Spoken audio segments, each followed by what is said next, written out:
యేసుక్రీస్తు చెప్పశక్యము కాని వరము. Jesus Christ indescribable gift. కొరింథీ 2వ పత్రిక 9వ అధ్యాయము 15వ వచనము. యేసుక్రీస్తు ప్రభువారికి పౌలు భక్తుడు పెట్టిన చక్కని పేరు. చెప్పశక్యము కాని ఆయన వరమును గూర్చి దేవునికి స్తోత్రం. ప్రార్థన చేసుకుందాం. కృప కలిగిన తండ్రి, ప్రేమ కలిగిన యేసయ్య, మీకు వందనాలు. అదే కాలము మీ వాక్యమును ధ్యానించుటకు మీరిచ్చిన గొప్ప ధన్యతను బట్టి మిమ్మల్ని స్తుతిస్తున్నాం ప్రభువా. చెప్పశక్యము కాని వరమును గురించి దేవునికి స్తోత్రం.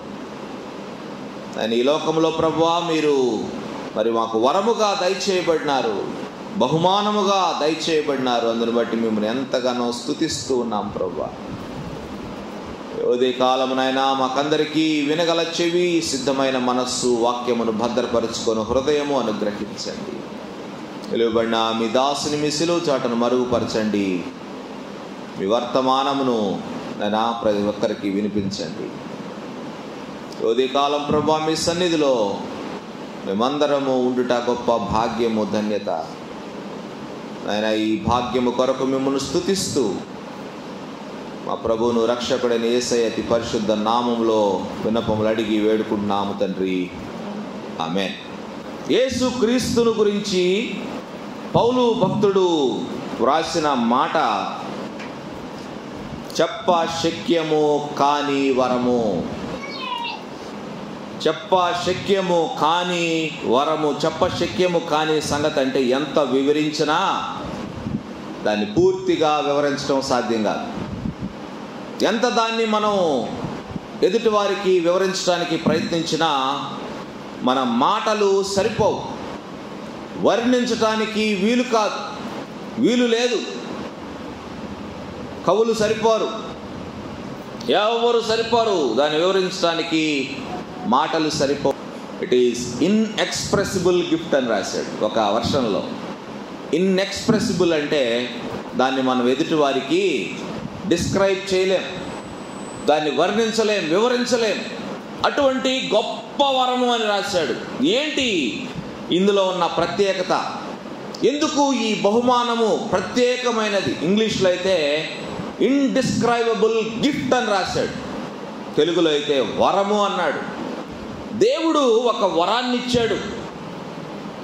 ఏంటి బహుమానం యొక్క ప్రత్యేకత అంటే, ఆయన ఇచ్చిన బహుమానము, వరము ఒక వస్తువు కాదు. It's not a thing. ఏదో ఒక వస్తువు అయితే దాన్ని ఏదో ఒక విధంగా వర్ణించి ఉండవచ్చు, ఏదో ఒక విధంగా దాన్ని మనం ఎక్స్ప్లెయిన్ చేయొచ్చు. కానీ దేవుడు మనకిచ్చిన చెప్పశక్యము కానీ, లేకపోతే వర్ణించటకు వీలు కానీ వరము ఏంటి అంటే ఒక వ్యక్తి. It's not a thing, it's a person. దేవుడు మనకిచ్చిన బహుమానము ఒక వ్యక్తి. ఎవరైనా? ఎవరు? యేసుక్రీస్తు ప్రభువారు. యేసుక్రీస్తు ప్రభువారు దేవుడు మనకిచ్చిన అద్భుతమైన చెప్పశక్యము కానీ వరము, బహుమానం. ఆయన తన కుమారుడైన యేసుక్రీస్తును మనందరికీ బహుమానముగా ఇచ్చినారు. He gave his son as a gift to all mankind. ఈ భూమి మీద ఉన్న ప్రతి ఒక్కరికి ఆయన బహుమానముగా అనుగ్రహించబడ్డారు. మనందరం బహుమానాలు ఇస్తాము, పుచ్చుకుంటాం కదా. మనందరికీ గిఫ్ట్లు వస్తూ ఉంటాయి. బర్త్డేలకి, వెడ్డింగ్ యానివర్సరీస్కి, వాటికి వీటికి గిఫ్ట్లు వస్తూ ఉంటాయి. అవన్నీ రకరకాల గిఫ్ట్లు మనం తీసుకుంటూ ఉంటాం, ఇస్తూ ఉంటాం. కానీ ఇటువంటి బహుమానము ఎవరికైనా ఇచ్చుంటామా? మనం ఒక వ్యక్తిని బహుమానంగా ఎవరికైనా ఇస్తామా? It's impossible. కానీ దేవుడు అన్నిటికంటే మించి ఒక గొప్ప బహుమానాన్ని మనందరికీ దేవుడు దయచేసినాడు. దేవుడు తన కుమారుడైన యేసుక్రీస్తును ఈ లోకానికి బహుమానంగా పంపించినారు. అందుకనే దీన్ని చెప్పశక్యము కానీ అని అంటున్నారు. ఇటువంటి బహుమానమును లోకంలో ఎవరు ఇవ్వలేరు, ఆ దేవుడు తప్ప. అందుకనే ఇది ప్రత్యేకమైన బహుమానము, చెప్పశక్యము కాని బహుమానము. It's one of its kind. No one in this world can give such a gift. ఎవరు ఇవ్వలేరు. దేవుడు ఎందుకు ఈ గిఫ్ట్ని మనకిచ్చాడు? ఎందుకు ఇంత విలువైన బహుమానము, ఇంత చెప్పశక్యము కానీ వర్ణించటకు వీలు కానీ ఇంత అత్యద్భుతమైన బహుమానాన్ని మనకు ఎందుకు ఇచ్చారంటే కొన్ని ప్రత్యేకమైన కారణాలు ఈ ఉదయకాలం నేను మీకు చూపించాలని ఆశపడుతూ ఉన్నాను. మొట్టమొదటిది God sent Jesus to show his love to the mankind. దేవుడు తన ప్రేమను, ఈ మానవ జాతి పట్ల తనకున్న ప్రేమను వ్యక్తపరచటానికి దేవుడు తన కుమారుణ్ణి బహుమానముగా మనకిచ్చారు. God so loved the world. దేవుడు లోకమును ఎంతో ప్రేమించెను. అందుకే ఆయన తన కుమారుడైన యేసుక్రీస్తును మనకు బహుమానముగా అనుగ్రహించినారు. ఎవరైతే తన యందు విశ్వాసం ఉంచుతారో వారందరినీ రక్షించటానికి, వారందరినీ కాపాడటానికి, వారందరినీ పరలోక రాజ్యానికి, నిత్య జీవానికి పంపించటానికి దేవునికి ఇష్టమై ఉన్నది. దేవుడు మనల్ని ప్రేమించారు కాబట్టి, దేవుడు నిన్ను ప్రేమించారు కాబట్టి నీ కొరకు ఆయన కుమారుడైన యేసుక్రీస్తును ఈ లోకానికి పంపించారు. నీ మీద నా మీద ఉన్న ప్రేమ ఆయన చేత ఇంత గొప్ప బహుమానమును మనకిచ్చేటట్లుగా చేసింది. ఎంత ప్రేమ అయినది. మన బిడ్డల్ని ఎవరికైనా బహుమానంగా మనం ఇవ్వగలమా? ఎవరికైనా ఇవ్వగలమా? ఈ లోకంలో ఎవరికి ఇవ్వలేం. మన బిడ్డలు మనం ఎవరికి ఇవ్వటానికి ఇష్టపడం. కానీ దేవుడు మన మీద ఉన్న ప్రేమతో తన కుమారుడిని ఇవ్వటానికి వెలితీయలేదు. తన కుమారుని మనకి బహుమానముగా, వరముగా ఆయన అనుగ్రహించినారు. ఎంత గొప్ప వరం ఇది! ఎంత గొప్ప ప్రేమ ఆయనది! రెండవ సంగతి, ఎందుకు దేవుడు తన కుమారుని లోకానికి పంపించినాడంటే మత్తయి సువార్త 1వ అధ్యాయము 23వ వచనము, ఇదిగో కన్యక గర్భవతి అయి కుమారుని కనును, ఆయనకు ఇమ్మానుయేలు అను పేరు పెట్టుదురు. ఇమ్మానుయేలు అని పేరు పెట్టుదురు. God sent his son Jesus to this world to be with us. ఇమ్మానుయేలు అని పేరునకు భాషాంతరమున ఏమర్థమంట? దేవుడు మనకు తోడు. దేవుడు మనకు తోడుగా ఉండటానికి యేసుక్రీస్తును ఈ లోకానికి పంపించారు. మనకు తోడు అవసరం. ఎందుకంటే ఈ లోకంలో అతి భయంకరమైన పరిస్థితులలో మనం ఉన్నాం. అంతకుముందు మనకు దేవుడు తోడుగా లేడు అని దీనికి అర్థము కాదు. కానీ దేవుడు ఉండేది ఎక్కడ? దేవుడు పరలోకమందు ఉంటారు.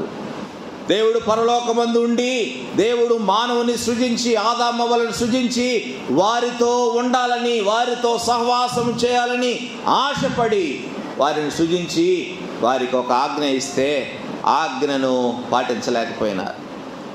ఎప్పుడైతే సాతాను వారి జీవితాల్లోకి చొరబడినాడో, ఎప్పుడైతే సాతాను వారి జీవితాల్లోకి ఎంటర్ అయ్యి వారిని దారి తప్పించినాడో, వారి చేత పాపము చేయించినాడో, ఆ రోజు నుంచి దేవుని సహవాసము మానవుడు పోగొట్టుకున్నాడు.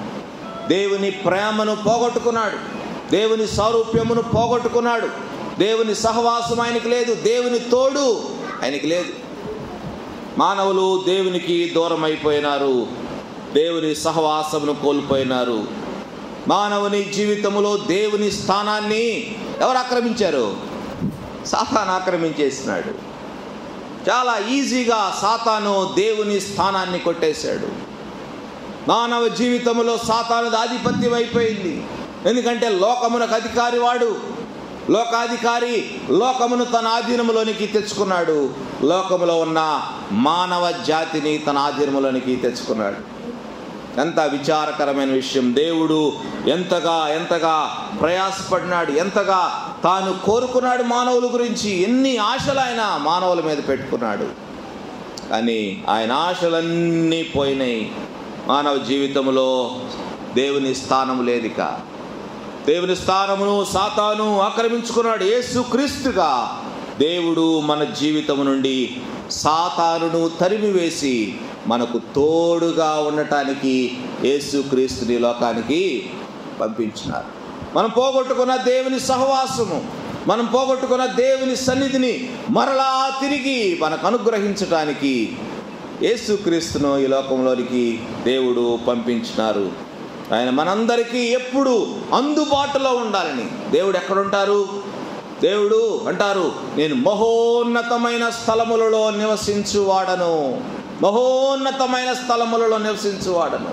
ఎవరికి అందరు ఆయన, ఎవరికి అందరు రాశాడు భక్తుడు, ఎవరు సమీపింపరాని తేజస్సులో అమరత్వము కలిగి వసించే దేవుడని రాసినాడు.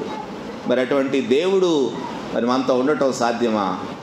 మానవులతోటి పాప భూయిష్టమైన లోకములో ఈ పాపుల మధ్య నివసించడం సాధ్యమా? It's impossible. కానీ దేవుడు మన మీద ప్రేమను బట్టి, మనం నరకాగ్నికి వెళ్ళకూడదనే ఆయన ఆలోచనను బట్టి దేవుడు తన కుమారుడైన యేసుక్రీస్తును మనకు తోడుగా ఉండటానికి పంపించినారు. ఇమ్మానుయేలు, దేవుడు, గాడ్ ఈజ్ విత్ అస్. దేవుడు మనకు తోడుగా ఉండే దేవుడు. ఆయన మనలో ఉండే దేవుడు. మూడవ ప్రాముఖ్యమైన సంగతి లూకాసు వార్త 2వ అధ్యాయము 11వ వచనము. దావీదు పట్టణమందు నేడు రక్షకుడు మీ కొరకు పుట్టి ఉన్నాడు. God sent his son Jesus to be our saviour. మనకు రక్షకుడుగా ఉండటానికి దేవుడు తన కుమారుడైన యేసుక్రీస్తును పంపాడు. రక్షణ ఎవరికి అవసరం? భయంకరమైన ప్రమాదములో ఉన్న వారికి అవసరం. ఏంటి మనకున్న ప్రమాదం? ఏంటి మనకున్న అపాయం? ఏంటి? మనందరము మరి పాపమునకు దాసులముగా మనం ఉన్నాం. మనందరము దేవుని ఉగ్రత పాత్రులముగా ఉన్నాం. మనందరము నరక పాత్రులముగా ఉన్నాం. ఈ లోకములో మనకు భద్రత లేదు. మనం నరకానికి వెళ్ళవలసిన వారము. తిమోతి మొదటి పత్రిక 1వ అధ్యాయము 15వ వచనంలో వ్రాయబడింది, యేసుక్రీస్తు ఈ లోకానికి ఎందుకు వచ్చినారో పాపులను రక్షించుటకు క్రీస్తు యేసు లోకములోనికి వచ్చెను. పాపులను రక్షించుటకు. మన పాపముతో మనము పాపమునకు దాసులమై, సాతానుకు దాసులమై, సాతాను చేతిలో బందీలుగా మనం ఉన్నాం. మనకు రక్షణ అవసరం, మనకు ప్రొటెక్షన్ అవసరం. సాతాను మనల్ని నాశనం చేస్తున్నాడు. సాతాను మనల్ని నరకానికి ఈడ్చుకొని పోతున్నాడు. దేవుని ఏర్పాటు అది కాదు. దేవుడు మనం ఆయనతో పరలోక రాజ్యములో ఉండాలని ఆయన కోరుకున్నాడు. కానీ మనం నరకములో ఉండటం ఆయన చిత్తము ఎంత మాత్రము కాదు. అంటాడు మత్తయి సువార్తలో, ఈ చిన్నవారిలో ఒకడైనను నశించుట పరలోకమందున్న మీ తండ్రి చిత్తము కాదు. He wants each and everyone in this world. ఎవరు పరలోకము నుండి తప్పించుకొని నరకములో పడటము దేవునికి ఇష్టమే లేదు. ఎందుకంటే దేవుడు తన స్వహస్తాలతో చేసుకున్న వ్యక్తి నరకములో కాలిపోతూ ఉంటే, యుగాలు మండిపోతూ ఉంటే దేవునికి సంతోషపడతారా? దేవుడు మన బిడ్డల గురించి మనం ఆలోచన చేస్తాం. మన బిడ్డలు మన కళ్ళ ముందు నాశనం అయిపోతుంటే మనకు సంతోషం ఉంటుందా? మన బిడ్డలు మత్తు పదార్థాలకి, డ్రగ్స్కి బానిసలైపోతూ, ఇంకా ఇతరత్ర వాటికి, వ్యసనాలకి బానిసలైపోతూ, దురలవాట్లు వారిని పీడిస్తూ ఉంటే మనం సంతోషపడతామా తల్లిదండ్రులంగా? We feel very sad. మనకెంతో దుఃఖము, ఎంతో బాధ, ఎంతో వేదన, రోదన మన జీవితంలో ఉంటుంది మన బిడ్డల గురించి. అలాగే ఆ పరలోకపు తండ్రి ఎంత ప్రేమ కలిగిన వాడు, ఆయనకి ఎంత ప్రేమ ఉంది. ఆయన ప్రేమను వ్యక్తపరచడానికి తన కుమారుణ్ణే ఇచ్చేసినాడు కదా. అంత ప్రేమ కలిగిన దేవుడు మరి తన బిడ్డలు తన ఎదురుగా, తన కళ్ళ ఎదురుగా సాతాను చేతిలో బందీలైపోయి నాశనం అయిపోతా ఉంటే చూస్తూ ఊరుకుంటాడా? ఆ తండ్రి చిత్తం ఎంత మాత్రం కాదు మనం నరకములో అగ్నిగుండంలో ఉండటం, సాతాను బంధకాల నుంచి విడిపించటము దేవుని చిత్తమై ఉన్నది. మనకు రక్షకునిగా ఆయన ఈ లోకానికి పంపించబడ్డాడు. లూకాసు వార్త 19వ అధ్యాయం 10వ వచనములో, నశించిన దానిని వెదకి రక్షించుటకు మనుష్య కుమారుడైన యేసుక్రీస్తు ఈ లోకానికి వచ్చారు. నశించిపోతున్న మానవ జాతిని, నరకాగ్నికి వెళ్తున్న మానవ జాతిని వెదకి రక్షించడానికి. ఎంత ప్రేమ అండి అయింది, ఎంత ప్రేమ, ఎంత ప్రేమ. వెదకి వెదకి వెదకి వెదకి he wants each and every person. నశించిపోతున్న ప్రతి ఒక్కరిని వెదకి వెదకి వెదకి తప్పించుకుంటా ఉంటారు కొంతమంది. దేవుడు హెచ్చరిస్తూ ఉంటాడు, అనేక మార్లు పిలుస్తూ ఉంటాడు. కొంతమంది తప్పించుకుంటా ఉంటారు, దాక్కుంటా ఉంటారు, చీకట్లో తలదాచుకుంటా ఉంటారు. ఎందుకంటే బయటికి రావటం వాళ్ళకి ఇష్టం ఉండదు. దేవుని దగ్గరికి వస్తే నా బ్రతుకు నేను మార్చుకోవాలి, దేవుని దగ్గరికి వస్తే నా పాపాలు, రహస్య జీవితం బయటపడుద్ది అని తమను తాము దాచుకుంటా ఉంటారు. దేవునికి లోబడరు. అయినా దేవుని ప్రేమ ఎట్లా ఉందంటే వెదకి వెదకి వెదకి రక్షించే ప్రేమ ఆయనది. ఎవరు పారిపోవటం, ఎవరు నశించిపోవటం ఆయనకి ఇష్టం లేదు. అందుకనే అవిధేయుల ఎదురాడు ప్రజలకు దినమెల్లా నా చేతులు చాపుచున్నానంటాడు దేవుడు. అది ఆయన ప్రేమ, అది ఆయన ప్రేమ. రండి రండి, మన వివాదం తీర్చుకుందాం. మీకు నాకు మీ పాపాలే కదా కారణం, అడ్డుగా ఉన్నాయి. రండి, ఏదో ఒక రీతిగా మన వివాదం తీర్చుకుందాం. మీ పాపములు రక్తము వలె ఎంత ఎర్రనివైనను హిమములాగా మార్చేస్తారు. Come to me. దేవునికి ప్రేమ అది, దేవుని ప్రేమ అది. మన బిడ్డలను కూడా మనం బాగు చేసుకోవడానికి ప్రయత్నం చేయమా? ఎంతగా వాళ్ళని బతిమలాడుకుంటాం, ఎంతగా వాళ్ళని మరి దగ్గరికి తీసుకోవాలని, దేవునికి దూరం అయిపోయిన వాళ్ళని, కుటుంబానికి దూరం అయిపోయిన వాళ్ళని మనం దగ్గరికి తేవటానికి ఎంతో ప్రయత్నం చేస్తాం. బిడ్డల్ని నాశనం అయిపోకుండా కాపాడుకోవటానికి మనం ఎన్నో ప్రయత్నాలు చేస్తాం. చేయమా? ఖచ్చితంగా చేస్తాం. అలాగే దేవుడు తన బిడ్డల కొరకు ఎంత ప్రయాస. ఎన్ని ఇన్విటేషన్స్. రండి, మీ ప్రాబ్లమ్స్ ఏవైనా కానీ రండి నా దగ్గరికి, మనం సెటిల్ చేసుకుందాం. రండి, నేను మీ పాపములను ఇక ఎన్నటికీ జ్ఞాపకం చేసుకోను. I will forgive you for ever and ever. మిమ్మల్ని చిరకాలమునకు, జీవితకాలమునకు నేను క్షమించి వేస్తాను. మీ పాపములను మళ్ళీ నేను జ్ఞాపకం చేసుకోను. దేవుడు ఇంతగా ప్రేమించి పిలుస్తున్న చాలామంది ఇంకా జారిపోతూ ఉంటారు. దేవునికి లోబడరు. దేవునికి దూరంగానే బ్రతకటానికి ఇష్టపడతా ఉంటారు. కానీ దేవుడు ప్రతి ఒక్కరిని కోరుకుంటున్నారు. అందుకనే యేసుక్రీస్తును మనకు రక్షకుడిగా ఈ లోకానికి పంపించారు, మనం రక్షించడానికే. నాలుగవ సంగతి కొరింథీ మొదటి పత్రిక 15వ అధ్యాయము 3వ వచనం. ఏం రాయబడింది? లేఖనముల ప్రకారము క్రీస్తు మన పాపముల నిమిత్తము మృతి పొందెను, సమాధి చేయబడెను, లేఖనముల ప్రకారం 3వ దినమున లేపబడెను. God sent Jesus to die for our sins. దేవుడు తన కుమారుని ఎందుకు పంపాడు? మన పాపముల నిమిత్తము మరణించడానికే పంపించాడండి. దేవుడు పుట్టిందే, యేసుక్రీస్తు లోకంలో పుట్టిందే మరణించడానికి. ఆయన పుట్టిందే మరణించడానికి. ఆయన పుట్టుకలోనే మరణము దాగి ఉంది. మరణించడానికే ఆయన ఈ లోకంలో జన్మించాడు. అందరూ చనిపోయినట్టుగా కాదండి, మనందరం చచ్చిపోతాం. మానవ జాతి అంతా చచ్చిపోతుంది. ఒక సమయము, ఒక పీరియడ్ ఉంటుంది ప్రతి ఒక్కరికి. ఆ టైం అయిపోతే ఈ లోకాన్ని విడిచి వెళ్ళిపోతాం. మళ్ళీ మంటికి మన్నుగా మనం మారిపోతాం. కానీ యేసుక్రీస్తు మానవులు చనిపోయినట్లుగా కాదు. ఆయన చనిపోయిన విధానం ప్రత్యేకమైనది. దేవునికి మరణం లేదు. కానీ యేసుక్రీస్తు ప్రభువారు మరణించడానికి కారణము ఎవరు? నేను నా పాపాలు కారణం. నా పాపాలు ఆయన్ని మరణించడానికి కారణమయ్యాయి. నా పాపాల నిమిత్తము ఆయన మరణించడానికి లోకానికి వచ్చాడు. మన పాపముల నిమిత్తము అని రాశాడు పౌలు భక్తుడు. మన పాపముల నిమిత్తము ఆయన మృతి పొందెను. ఆయన మరణం వెరీ స్పెషల్, ప్రత్యేకమైన మరణం అది. మరి ఆయన కొరకైతే కాదు, కానీ ఆయన మరణించింది ఎవరి కొరకు? నా కొరకు, నా పాపముల కొరకు. మన కొరకు అనేది చెప్పాకండి. మనం వేరు. నా పాపముల కొరకు ఆయన మరణించినాడు, నా పాపముల కొరకు ఆయన సిలువనెక్కినాడు, నా స్థానములో ఆయన మరణించినాడు.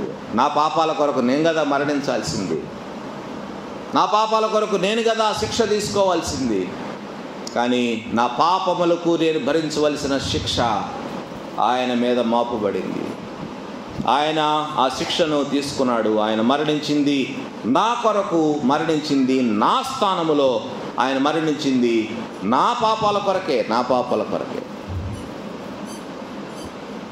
అందుకనే ఆయన ఈ లోకంలోనికి పంపించబడ్డాడు. మనల్ని రక్షించడానికి, మనల్ని మన పాపముల కొరకు మృతి చెందటానికి ఆయన్ని ఈ లోకంలోనికి దేవుడు పంపించినారు.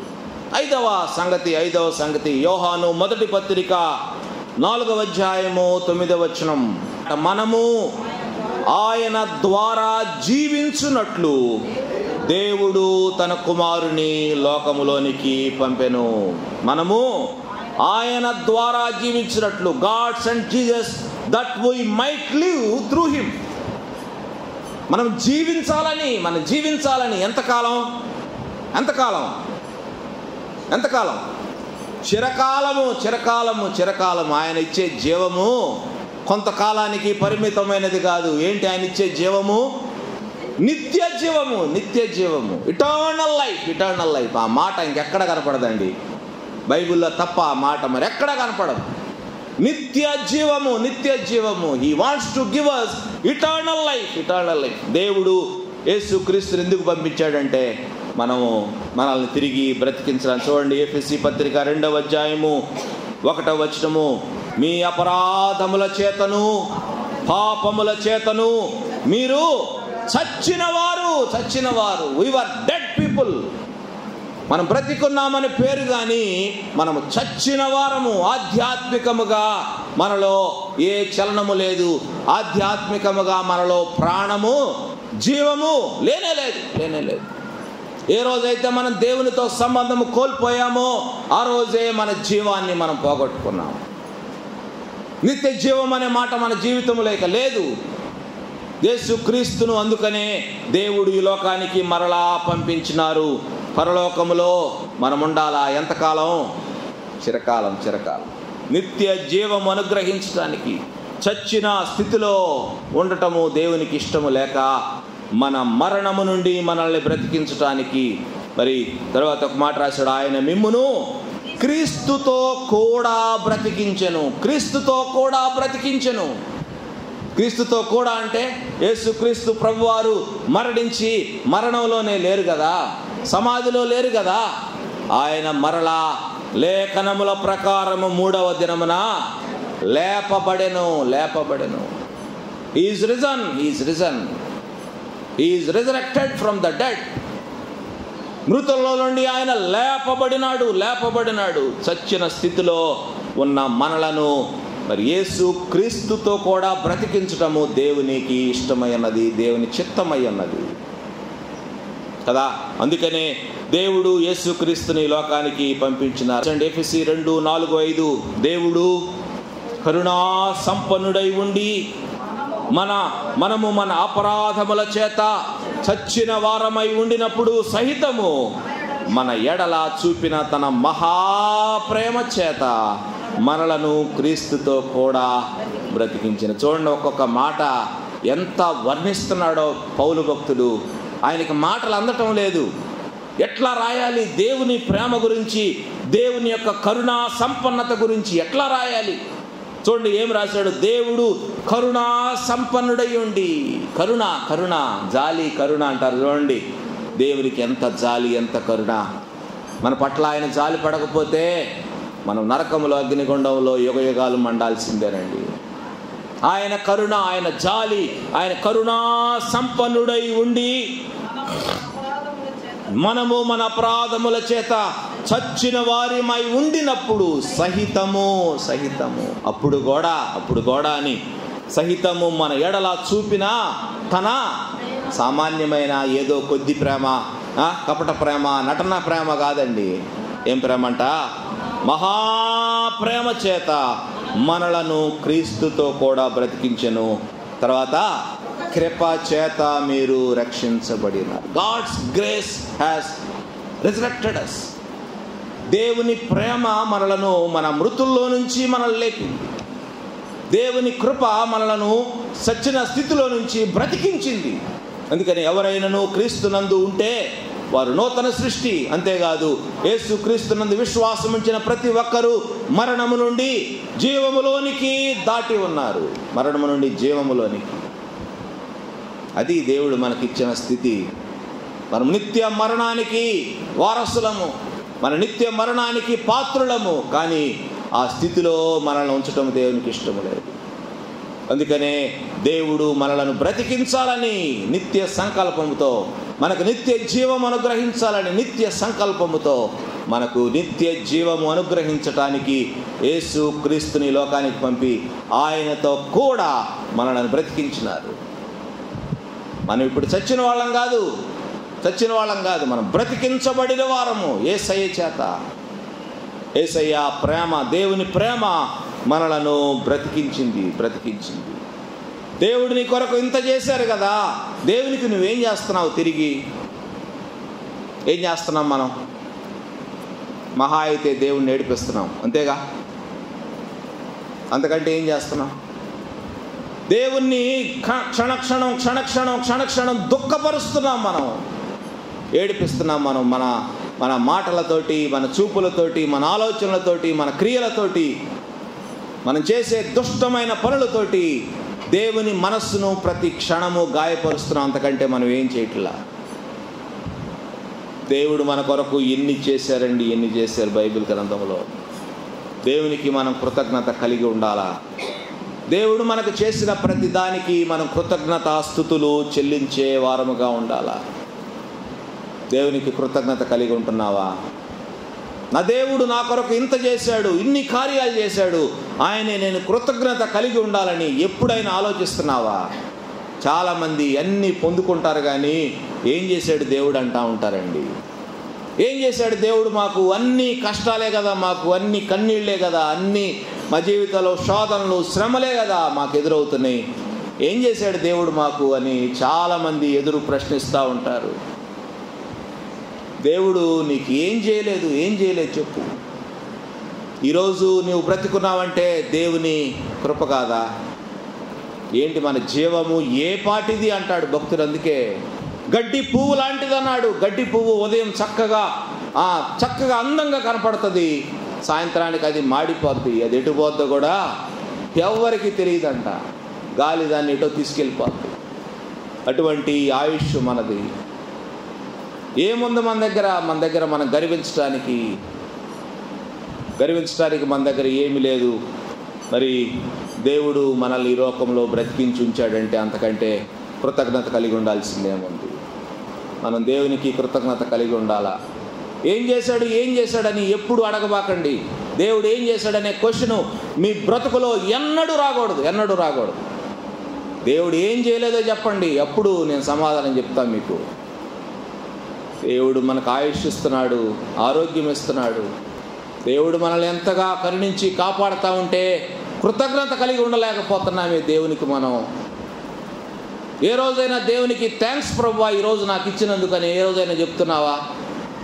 లేస్తున్నాము, పనులు చేసుకుంటున్నాము, పోతున్నాము, డబ్బులు సంపాదించుకుంటున్నాము, వస్తున్నాము, తింటున్నాము, పడుకుంటున్నాము, అంతే అయిపోయింది. పౌలు భక్తుడు అందుకే అంటాడు, కొరింథీ మొదటి పత్రిక 15వ అధ్యాయము 10వ వచనంలో, అయినను నేను ఏమై ఉన్నానో అది దేవుని కృప వలనే అయి ఉన్నాను. మీ పేరు రాసుకోండి. అక్కడ నేను అనే చోట మీ పేరు రాసుకోండి. నేనేమై ఉన్నాను అది దేవుని కృప వలన ఈరోజు ఈ స్థితిలో ఉండటానికి కారణము దేవుడే. లేకపోతే 2020లోనో 2021లోనో కనపడకుండా పోయేవాడిని. దేవుడి లోకంలో నన్ను ఉంచటానికి దేవునికి ఏ కారణాలు ఉన్నాయో మరి. మళ్ళీ ఆయుష్ ఇచ్చారు, ఆరోగ్యం ఇచ్చారు, మరలా మీ ముందు నిలబడటానికి శక్తినిచ్చారు. ఇక్కడున్న మనందరి స్థితి అదే.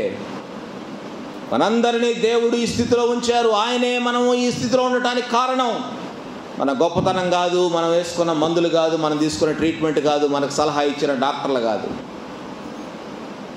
కేవలము దేవుని కృప ఈరోజు నిన్ను నన్ను కాపాడింది.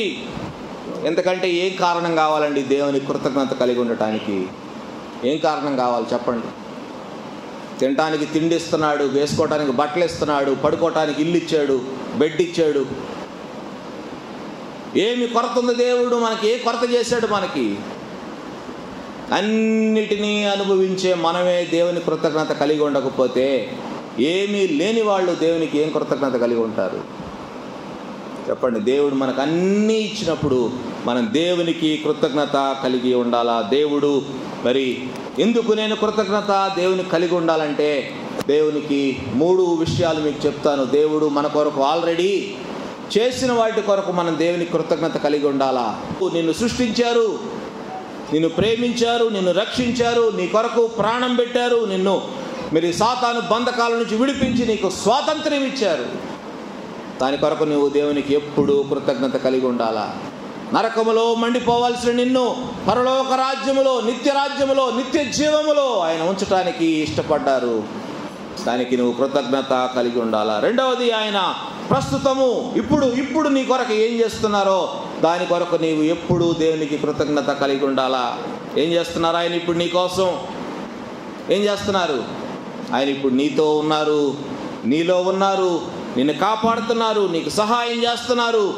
ఇంకా అన్నిటికీ మించి నీ కొరకు తండ్రి కుడిపార్శ్వమున కూర్చుండి విజ్ఞాపన చేస్తూ ఉన్నారు. నిన్ను కాపాడమని, నిన్ను రక్షించమని ఆ దేవుణ్ణి బ్రతిమాలుకుంటున్నారు. అయ్యా అయ్యా అయ్యా ఈ బిడ్డను కాపాడు, పొరపాటు చేశాడు, తప్పు చేసింది, క్షమించు, కాపాడు అని నీ కొరకు ఆయన విజ్ఞాపన చేస్తున్నాడు తండ్రి దగ్గర కూర్చొని. ఆయన విజ్ఞాపన ఒక క్షణం ఆపేస్తే మనం ఉండం. అందుకనే దేవుడు మనల్ని ఎంతగానో మనల్ని ప్రేమించి విజ్ఞాపన చేస్తూ మనల్ని ఈ లోకంలో బ్రతికిస్తూ ఉన్నారు. ఈ లోకంలో మనం బ్రతుకుంటానికి కారణం యేసుక్రీస్తు ప్రభువారు ఈ క్షణంలో చేస్తున్న విజ్ఞాపన మాత్రమే అని విజ్ఞాపకం చేస్తున్నాను. అందుకు దేవునికి మన కృతజ్ఞత కలిగి ఉండాలా. మరి ఇంకా 3వది, ఆయన నీ కొరకు ఇంకా ఫ్యూచర్లో ఏమి చేయబోతున్నారో దాని కొరకు కూడా నీవు ఎల్లప్పుడూ కృతజ్ఞత కలిగి ఉండాలా. ఏం చేస్తున్నారు ఆయన ఇప్పుడు నీ కోసం? ఏం సిద్ధం చేస్తున్నారు? స్థలం సిద్ధం చేస్తున్నారు. పరలోకంలో, భూమి మీద కాదు, భూమి మీద మనకి ఎన్ని స్థలాలైనా ఉండొచ్చు, ఎన్ని పొలాలైనా ఉండొచ్చు, ఎన్ని ఫ్లాట్లు ఎన్ని ప్లాట్లైనా ఉండొచ్చు, కానీ అక్కడ ప్లాట్ లేదనుకోండి మన బ్రతుకు వ్యర్థం. ఎన్నైనా సంపాదించుకోవచ్చు ఈ లోకంలో, కానీ అక్కడ స్థలం సంపాదించుకోకపోతే మన బ్రతుకు వ్యర్థం అండి. బ్రతుకు వ్యర్థం. దేనికి మనం సంపాదించి నేను ఎక్కడ పెట్టుకుంటాం? తీసుకెళ్తామేమన్నా? ఏదైనా తీసుకెళ్ళగలమా? అన్నీ వదిలిపెట్టి వెళ్ళాల్సినవి. ఎవడో సొంతం చేసుకుంటాడు వాటిని. మన తర్వాత మనం తీసుకెళ్ళేది ఒక్కటే. ఏమని రాశాడంటే, వారి క్రియలు వారి వెంట పోవును. మనం చేసిన దేవుని కొరకు మనం జీవించిన జీవితం, దేవునికి ఇష్టమైన జీవితం, దేవుని నామములో మనం చేసిన పనులు అవే మన వెంట వస్తాయి. కానీ ఇంకా ఏది రాదు. మనం సంపాదించినవన్నీ ఈ భూమి మీద నాశనం అయిపోతాయి. ఎందుకంటే బైబిల్లో రాశాడు, భూమియు దాని కృత్యములను కాలిపోవును. మనం దేవుని కొరకు, దేవుడు మన కొరకు సిద్ధము చేస్తున్న ఆ ప్రదేశము కొరకు దేవుని కృతజ్ఞత కలిగి ఉండాలా. అంతేకాదు, చివరిగా నిన్ను తీసుకెళ్ళటానికి మళ్ళీ రాబోతున్నారు. He is going to come again to take you. ఇంకా మనం ఆ మొదటి రాకడా క్రిస్మస్ అని జ్ఞాపకం చేసుకుంటూ అర్ధరాత్రులు కేక్ కటింగ్ చేస్తూ యేసయ్యకి బర్త్డేలు చేస్తూ ఉంటే ఆ సమయం కాదు ఇది. ఇంకా యేసయ్యకి బర్త్డేలు చేసే సమయం కాదండి. ఇంకా కేకులు కట్ చేసి సంతోషించి సంబరాలు చేసుకునే టైం కాదు ఇది. యేసయ్య రాకడ కొరకు ఎదురు చూసే సమయం. యేసయ్య మళ్ళీ వస్తున్నారు. ఎప్పుడో తెలియదు. ఆ సమయము ఎవరికి తెలియదు. వస్తారా ఆయన అయితే? ఇదిగో నేను త్వరగా వచ్చుచున్నాను. త్వరగా ఎంత త్వరగా అనేది నేను చెప్పలేను. అది దేవునికే తెలుసని వ్రాయబడింది. దేవునికే తెలుసు ఆ సమయం ఎప్పుడు వస్తారో మనకు తెలియదు. కాబట్టి ఆయన ఎప్పుడొచ్చినా ఆయనతో వెళ్ళటానికి సిద్ధముగా ఉండాలి. అందుకే మనకు సమయం ఇస్తున్నారు దేవుడు, అందుకే మనకు ఆయుష్ ఇస్తున్నారు, అందుకే మన దినాలను పొడిగిస్తూ ఉన్నారు. ఇంకా నీవు లోబడలేదని, ఇంకా నీవు ఆయనకి నీ జీవితాన్ని అప్పగించలేదని, ఇంకా ఆయనకి ఇష్టము లేని జీవితమును జీవిస్తున్నావని నీకు సమయం ఇవ్వటానికి రోజులు పొడిగించుకుంటున్నారు. కానీ రాలేక కాదు. He can come at any time, at any moment. ఆయన ఎప్పుడైనా రావచ్చు, ఆయన ఇష్టం అది. కానీ ఆలస్యం చేస్తున్నారు, ఎందుకంటే ఇంకా నీ బ్రతుకు మార్చుకుంటావని, ఇంకా ఇప్పుడైనా దేవునికి లోబడి ఆయన దగ్గరకు తిరిగి వస్తావని ఆయన ఆలస్యం చేస్తున్నారే కానీ రాలేక కాదు అని మీకు జ్ఞాపకం చేస్తూ ఉన్నాను. దేవునికి కృతజ్ఞత ఎలా చెల్లించాలా? How to thank God. మొదటిది ఈ లోకములో ఆయన రాకడ పర్యంతము, ఆయన తిరిగి వచ్చినంత వరకు ఆయనకు సాక్షిగా ఆయన కొరకు జీవించటమే, బ్రతకటమే నిజమైన కృతజ్ఞత. ఆయన రాకడ పర్యంతము, ఆయన వచ్చినంత వరకు ఆయనకు సాక్షిగా బ్రతకటమే నిజమైన కృతజ్ఞత అని విజ్ఞాపకం చేస్తున్నాను. పౌలు భక్తుడు ఆయన జీవితం మారిపోయిన తర్వాత ఆయన అన్నాడు, నా మట్టుకైతే బ్రతుకుట క్రీస్తే, ఇక మీదట నేను నా క్రీస్తు కొరకే బ్రతుకుతాను, చచ్చిపోతే ప్రభు దగ్గర ఉంటాను, అది నాకు లాభం. అటువంటి బ్రతుకు మనం బ్రతకాల. బ్రతికితే మనం క్రీస్తు కొరకే బ్రతకాల, మన కొరకు కాదు. ఇక ప్రభు కొరకు మనం బ్రతకాల. అది నిజమైన కృతజ్ఞత. నంబర్ టూ ఆయనను సంతోషపరచడమే నిజమైన కృతజ్ఞత. We should make him happy. ఆయన సంతోషపరచాలా. ఎప్పుడు ఏడిపిస్తున్నామండి మనం ఆయన్ని, ప్రతిరోజు ప్రతి క్షణం ఆయన్ని ఏడిపిస్తూ ఉన్నాం. మన పనులతోటి, మన మాటలతోటి ఎంత దుఃఖపడి ఏడుస్తూ ఉంటారో ఆయన. అందుకనే రాసినాడు, మీలో ఉన్న పరిశుద్ధాత్మను దుఃఖపరచకుడి. దేవుడు లోపలే ఉంటాడు కదా, ఎక్కడో బయట ఉండే దేవుడు కాదు కదా. మనలో ఉండే దేవుడు ఆయన, హృదయములో ఉండే దేవుడు ఆయన మనలో ఉంటాడు. కాబట్టి లోపల ఏడుస్తూ ఉంటాడు, దుఃఖపడుతూ ఉంటాడు. దేన్ని బట్టి? మన యొక్క అవిధేయతను బట్టి, మనం చేసే పాపములను బట్టి, మనం చేసే కార్యములను బట్టి దేవుడు ఎంతో బాధపడుతూ ఉంటాడు. నీవు ఇంకా రక్షించబడని వ్యక్తివైతే ఈరోజు దేవునికి లోబడి ఆయనని సొంత రక్షకునిగా అంగీకరించి ఆయన సంతోషపెట్టు. ఎందుకంటే మారు మనస్సు పొందు ఒక్క పాపి విషయం పరలోకములో ఎక్కువ సంతోషం. ఈరోజు నువ్వు రక్షించబడితే ఆయన సంతోషపడతారు. ఒకవేళ నువ్వు రక్షించబడిన వ్యక్తివైతే, విశ్వాసివైతే, నీవు ఆయన్ని ఎట్లా సంతోషపెట్టాలంటే నీవు నీ మాటల ద్వారా, నీ క్రియల ద్వారా, నీ తలంపుల ద్వారా, నీ మార్పు చెందిన జీవితము ద్వారా ఒక ఆత్మనైనా సంపాదించు, దేవుడు సంతోషపడతాడు. ఒక్క ఆత్మను సంపాదించు, దేవుడు సంతోషపడతారు. మూడవదిగా ఆయనకు నీ కృతజ్ఞతార్పణలు చెల్లించుట ద్వారా ఆయనకు కృతజ్ఞత కలిగి ఉండవచ్చు. కృతజ్ఞతార్పణలు థ్యాంక్స్ గివింగ్ ఆఫరింగ్ అంటారు. ఈరోజు thanks giving Sunday. Thanks giving, ఈ సంవత్సరం అంతా దేవుడు మనల్ని కాపాడినందుకు మరి ఈ చివరి ఆదివారమున, ఈ చివరి ప్రభువు దినమున కృతజ్ఞత చూపించే దినం ఇది. దేవునికి నీ కృతజ్ఞత తెలిపే రోజు ఇది. Thanks giving Sunday. అందుకే దావీదు భక్తుడు చూడండి 116వ సంకీర్తన 12వ వచనములో అంటాడు, యెహోవా నాకు చేసిన ఉపకారములన్నిటికీ నేను ఆయనకి ఏమి చెల్లించదును. రక్షణ పాత్రను చేత పుచ్చుకొని యెహోవా నామమున ప్రార్థన చేసేదను. ఇంకా యెహోవాకు నా మ్రొక్కుబళ్ళు చెల్లించెదను, ఆయన ప్రజలందరి ఎదుట చెల్లించెదను. అది ఈరోజు ఆయన ప్రజలందరి ఎదుట మన మ్రొక్కుబళ్ళు, మన కృతజ్ఞతార్పణలు దేవునికి చెల్లించే రోజు ఇది. ఈరోజు మనం దేవునికి కృతజ్ఞత చెల్లించాలా? ఈరోజు దేవునికి ఏమి చెల్లించాలంటే మొట్టమొదటిగా నీ హృదయాన్ని దేవునికి ఇవ్వు. అదే అంతకంటే విలువైన బహుమానం దేవునికి ఏది లేదు. దేవుడు ఎంతో విలువైన బహుమానాన్ని నీకు ఇచ్చారు కదా. ఇచ్చి పుచ్చుకోవటం మన ఆనవాయితీ కదా. దేవుడు మనకు అంత విలువైన బహుమానం ఇచ్చినప్పుడు ఆయనకి మనం ఇవ్వగలిగిన బహుమానము మరి డబ్బులు దశకాలు కాదు, కానీ మన హృదయాన్ని మొదట ఇవ్వాలి దేవునికి. అంతకంటే విలువైన బహుమానమే ఉంది. Most precious gift. దేవుడు ఎంతో సంతోషిస్తాడు. నీ హృదయంలో ఆయనకి చోటిస్తే ఆయన ఆనందానికి అవధలే ఉండవు. నీ హృదయాన్ని మొదటివు, తర్వాత నీ జీవితాన్ని, నీ శరీరాన్ని సజీవ యాగముగా దేవునికి అప్పగించేయి. దేవునికి లోబడు, దేవుని ఆధీనంలోనికి రా. మూడవది, దేవుడు నిన్ను ఆశీర్వదించిన కొలది దేవునికి నీ కృతజ్ఞత అర్పణలు చెల్లించు. ఇదే దేవుడిని దగ్గర నుంచి కోరుకునేది. అంతకంటే ఏమీ దేవుడిని దగ్గర కోరుకోడు. నీ ఆస్తులు రాసేవాల్సిన అక్కర్లేదు, నీ దగ్గర ఉన్నవేవి దేవునికి ఇవ్వాల్సిన అక్కర్లేదు, నీ బంగారం ఏమనక్కర్లేదు, ఏమేమనక్కర్లేదు. కానీ హృదయాన్ని ఇవ్వు, నీ జీవితాన్ని, నీ శరీరాన్ని దేవునికి అర్పించు.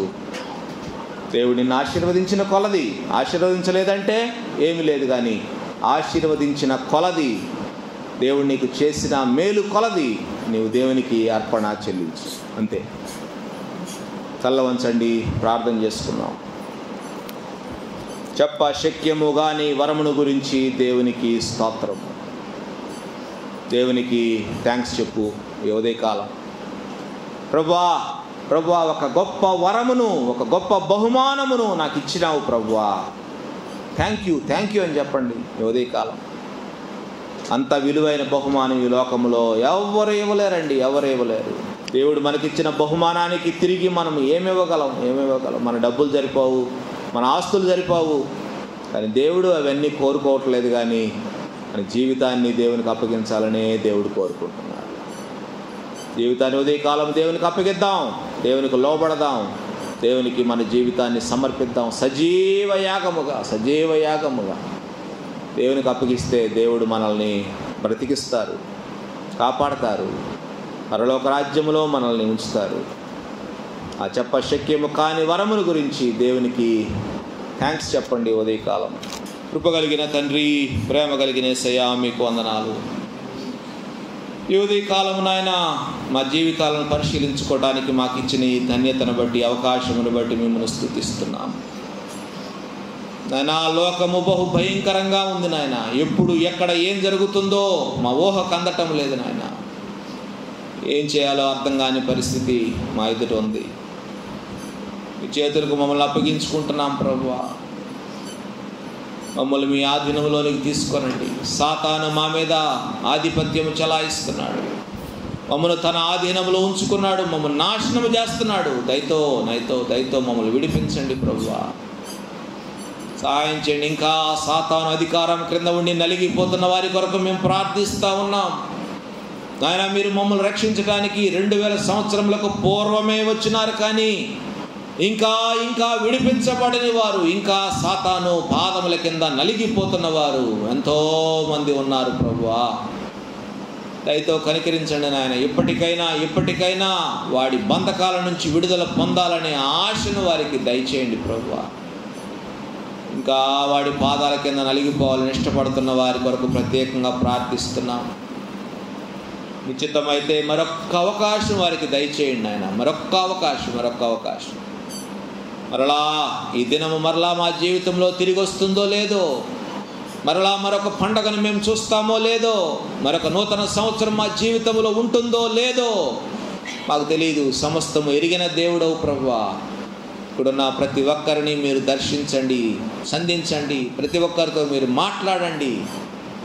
సంపూర్ణముగా మీకు లోబడుటకు నాయన మీ కృపను వారికి దయచేయమని వేడుకుంటూ ఉన్నాం. ఈ క్షణాన్ని మీరు మా కొరకు విజ్ఞాపన చేస్తున్నారు కనుక మేము ఈ స్థితిలో ఉండగలిగినాము నాయన. ఇకనే ఈ రోజున ఈ క్షణమున మేమేమై ఉన్నామో అది కేవలం మీ కృపను బట్టే అని మేము నమ్మి ఒప్పుకుంటున్నాము. సహాయం చేయండి ప్రభువా. మమ్మల్ని అందరినీ మీ చేతులకు అప్పగించుకుంటున్నాం. మీ ఆధీనంలో మమ్మల్ని ఉంచుకొనమని వేడుకుంటున్నాం. మీ కృప కొరకు ఎదురు చూస్తున్నాం. మీ రాకడ కొరకు సిద్ధపడే కృపను, భాగ్యమును మాకందరికీ దయచేయమని, మాకందరికీ కృతజ్ఞతాపూర్వకమైన మనస్సును అనుగ్రహించుమని యేసయ్య అతి పరిశుద్ధ నామములో విన్నపములు అడిగి వేడుకుంటున్నాము తండ్రి. ఆమేన్.